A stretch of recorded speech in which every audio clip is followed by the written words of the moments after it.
Makanya kemudianlah akhirnya bertemu tingkat 7, kemudian tingkat 6 jumpa dengan Nabi Musa. Nabi Musa ni tahu tak kenapa Nabi Musa ni komplain? Ya Rasulullah, minta pengurangan kepada Allah Subhanahu Wa Taala. Sebab memang Nabi Musa ni karakter dia macam tu. Sampai kan diuji oleh Allah dengan kehadiran Nabi Khidir. Memang Nabi Musa, Nabi Ibrahim senyap je. Kenapa Nabi Musa pula ni? Ya. Ni kenapa tak nak tanya lagi, Ustaz? Kenapa Nabi Musa, Ustaz? Kenapa tak Nabi Ibrahim? Nabi Ibrahim kan tingkat 7 yang pertama tu. Kenapa bertemu dengan Nabi Musa pula? Kenapa bukan Nabi Ibrahim tanya kenapa 50 ni? Sebab memang cerita ni sahih ni. Ni bukan dongeng, ni dalam Sahih Bukhari. Peristiwa cerita tentang Nabi Musa ni pengurangan waktu itu Sahihul Bukhari. Ini jangan bermasalahkan lagi. Jadi akhirnya dikurangkanlah 5 waktu. Ya Allah. Nabi Musa pun, ya Rasulullah, umatmu pendek-pendek ya Rasul, kecil-kecil. Kurangkan lagi ya Rasulullah. Dah malu dah aku. Sebab kenapa Rasulullah katakan malu aku? Sebab Rasulullah ni pemalu. Kan kita tengok dalam hadis yang lain, Nabi lebih pemalu dari perawan, dari anak gadis. Betul tak? Kan ada riwayat yang sahih yang membincangkan tentang itu. Tahu tak? Nabi ketika mengangkat batu memperbaiki Kaabah tu, tersingkap paha dia. Pengsan. Kita ni bukan tersingkap paha lagi. Nak nampakkan tunjuk hari-hari paha tu. Ya Allah, Nabi ni lelaki-lelaki ni, bukan perempuan masuk Ustaz. Kalau perempuan lebih teruk lagi lah. Yang lelaki-lelaki ni kita aurat kita menurut Imam Asy-Syafi'i itu sampai lutut.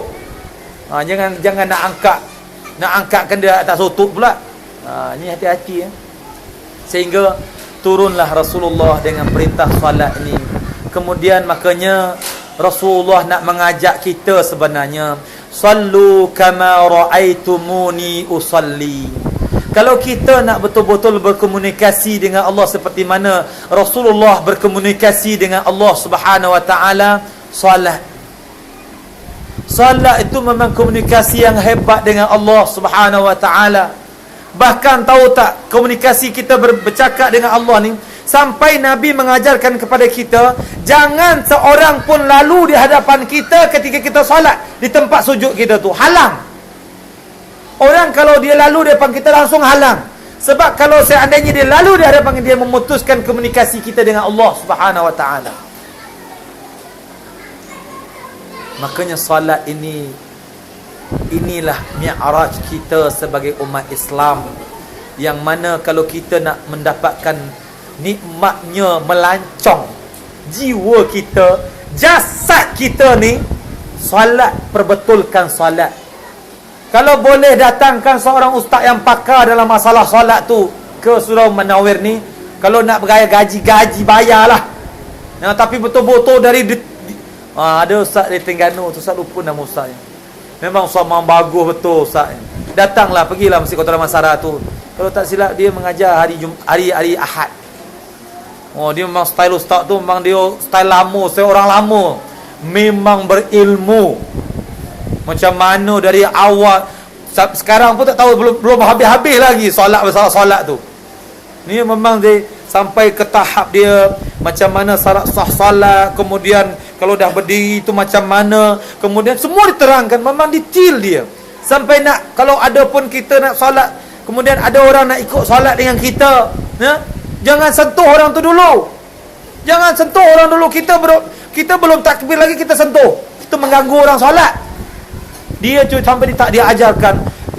Bila kita nak berjamaah, kalau nak sentuh juga, ya Allahu Akbar, baru sentuh dia. Kalau nak mengatakan kita nak berimam dengan dia.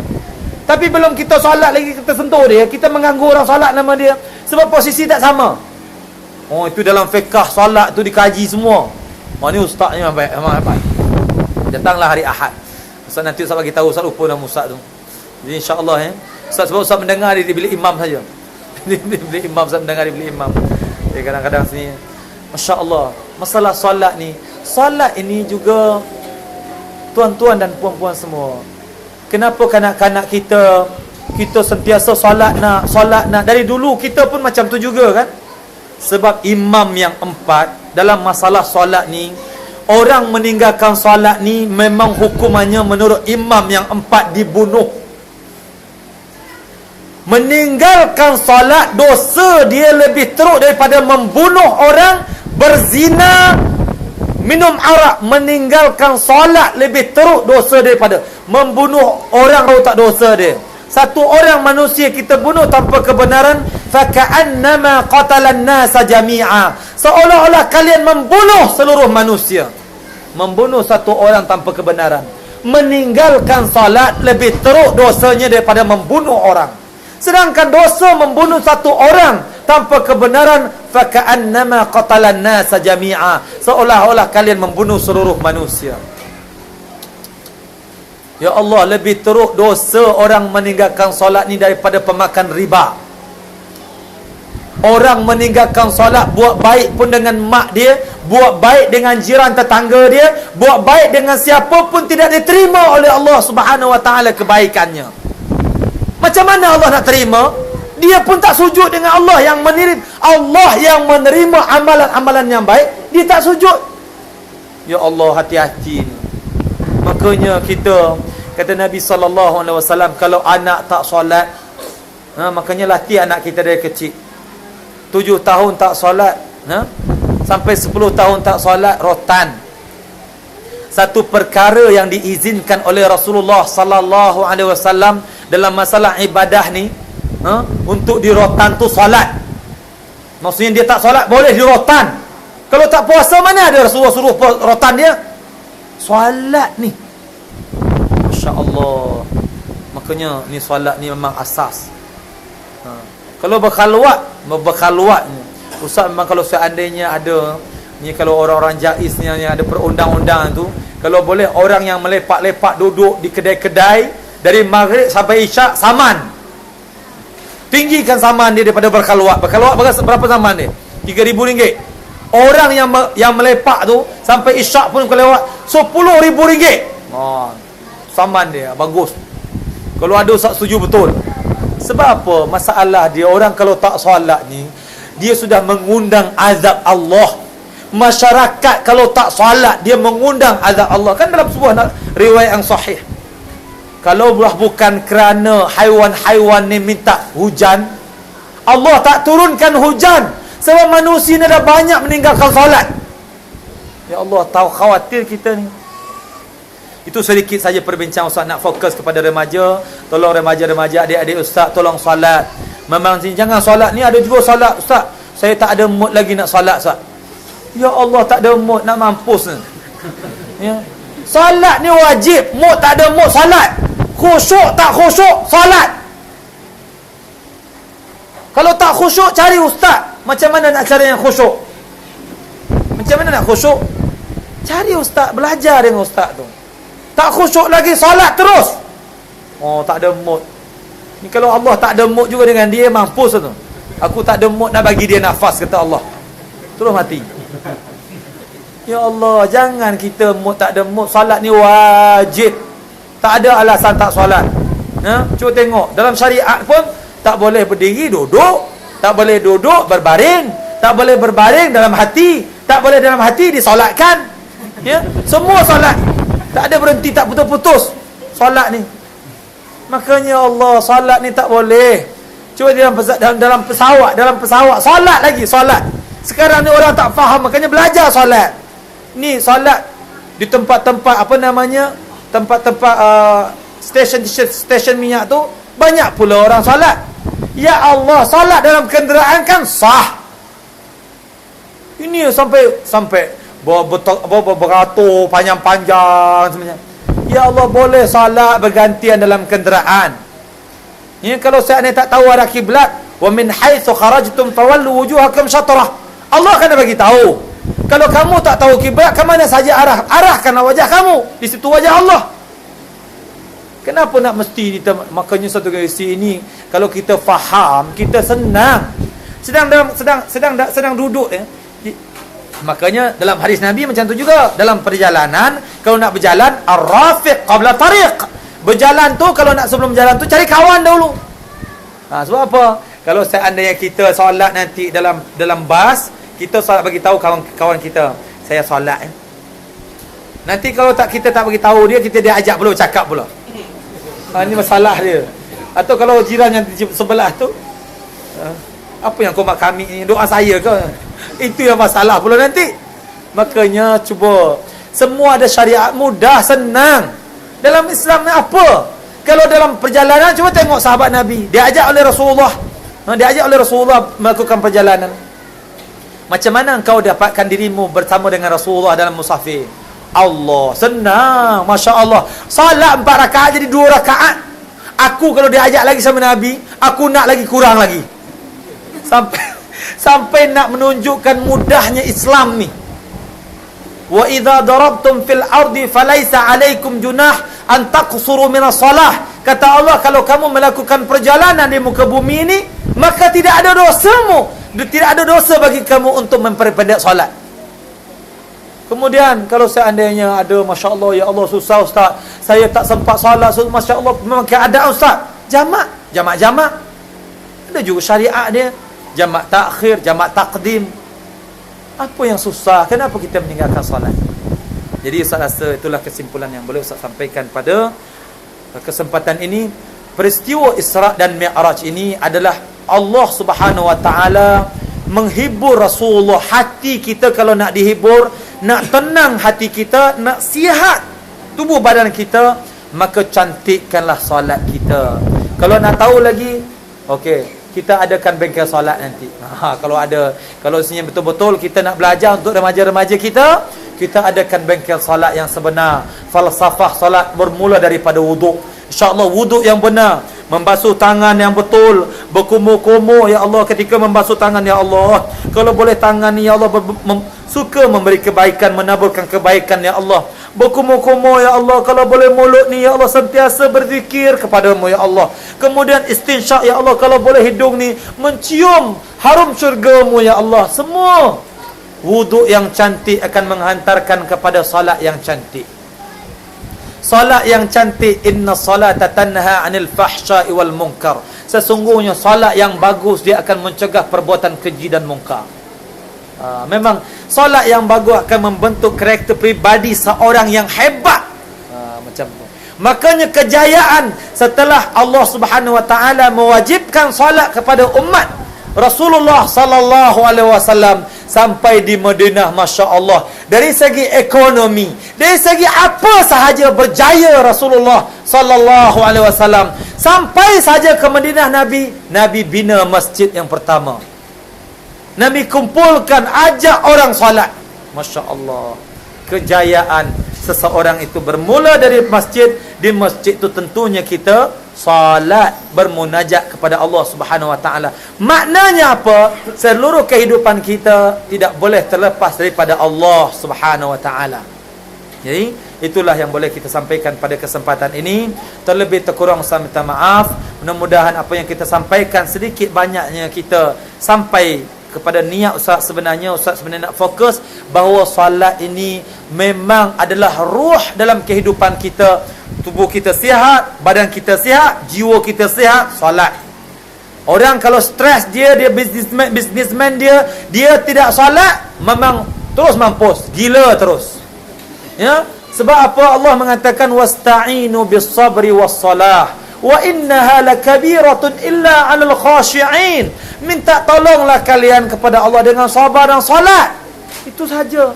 Dan memang dengan minta tolong kepada Allah dengan sabar dan solat hanya bagi orang-orang yang khusyuk hatinya. Mudah-mudahan kita mampu memiliki anak-anak yang rajin solat. Kemudian bukan setakat kita solat macam sekolah terdekat, sekolah rendah kita belajar solat lepas kita dah puas, tak.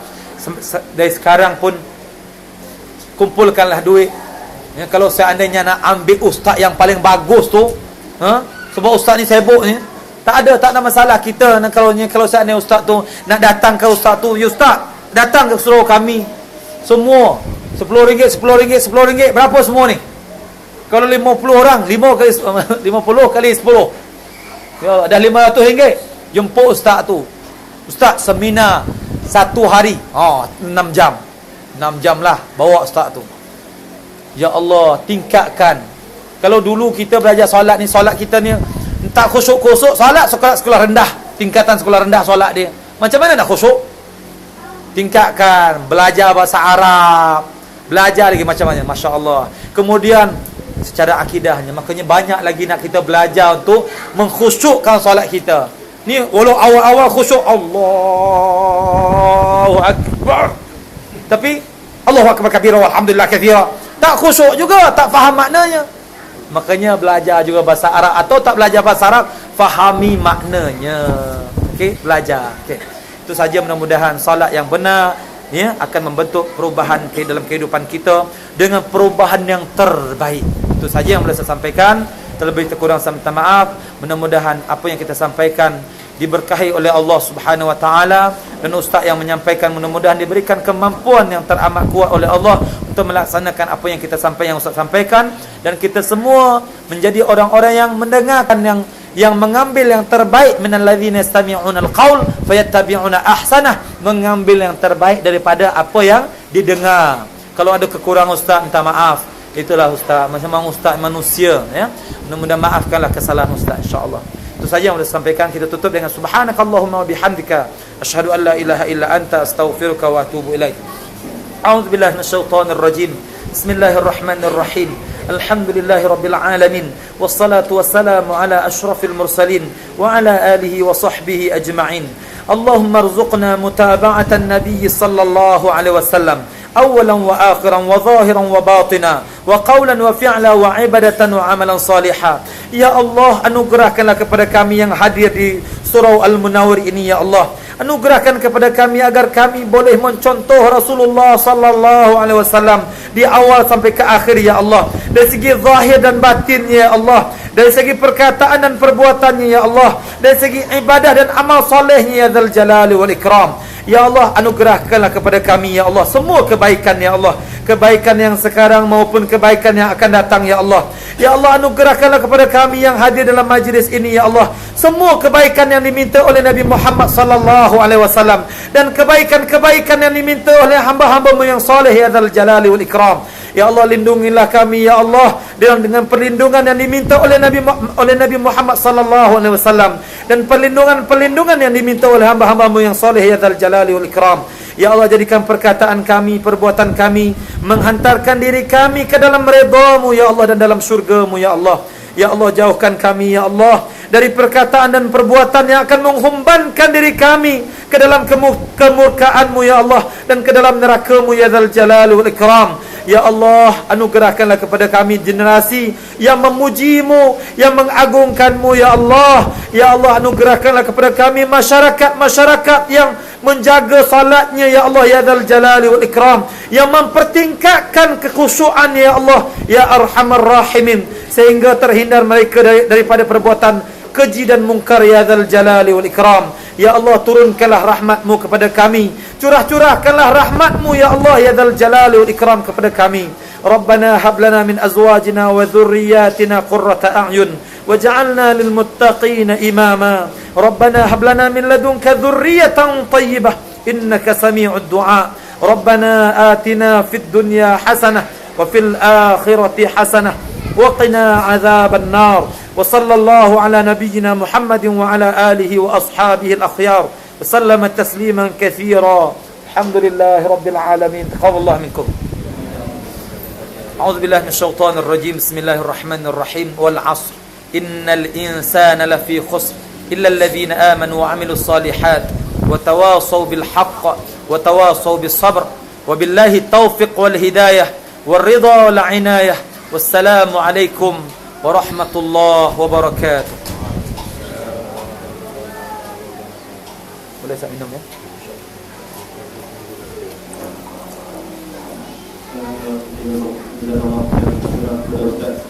Insya-Allah selepas ini kita ada mau makan, so minta semua tak perlu bagi lagi lah. So yang awam ini kita makan di sini ya. Makan di ruang-ruang yang ada. Oke, assalamualaikum warahmatullahi wabarakatuh.